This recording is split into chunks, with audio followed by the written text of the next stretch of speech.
We have one more management framework to look at. At this point, the frameworks start to overlap and they start to use different language to address similar issues. But there are a couple of important distinctions we should highlight that neither Porter nor Series emphasize.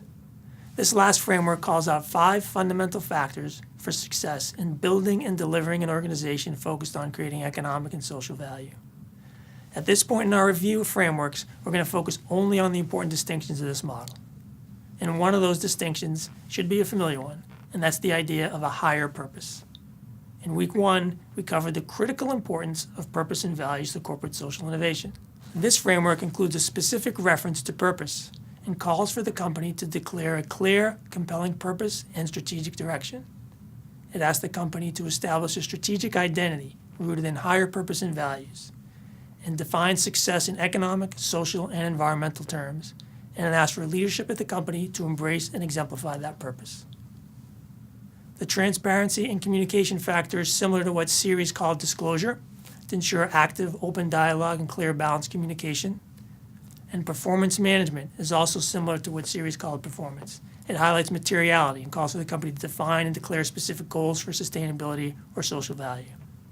The other important distinction in this model is the focus on systematically building a culture of value, to engage employees and provide opportunities and encouragement to lead and take initiative based on the purpose and values of the company.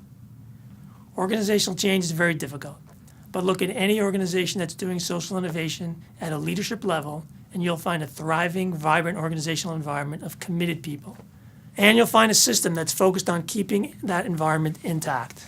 And remember, at the end of the day, culture is what we do when we're not being told what to do. So, some of the success factors identified in this framework overlap with some of those in Series, but we're including in our review because of the specific identification of a higher purpose and organizational culture.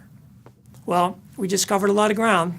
We went through 3 management frameworks that give you a solid grounding in the scope that managers need to address, to lead, and to manage an organization that delivers social innovation.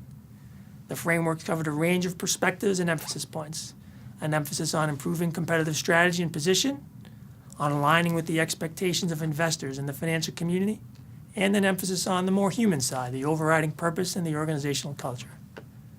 We'd also like to point out that this review was not an exhaustive one. There are, in fact, other frameworks available to managers. For our course, we couldn't cover every single one. Some of the others are ISO 26000 standards for social responsibility and the UN Global Compact. These can also be effective frameworks for managing sustainability or corporate social innovation efforts. We've provided links to these for additional information. All the frameworks we reviewed are effective tools for managers. As to which one's best for you, the choice really comes down to what's the best fit for your organization. Which emphasis points best match the things that are emphasized in your company? Which would you and your company's leadership feel most comfortable with? And it's worth saying that each one of these frameworks is built on the knowledge and hard lessons learned as the field of corporate social responsibility has evolved to where it is today.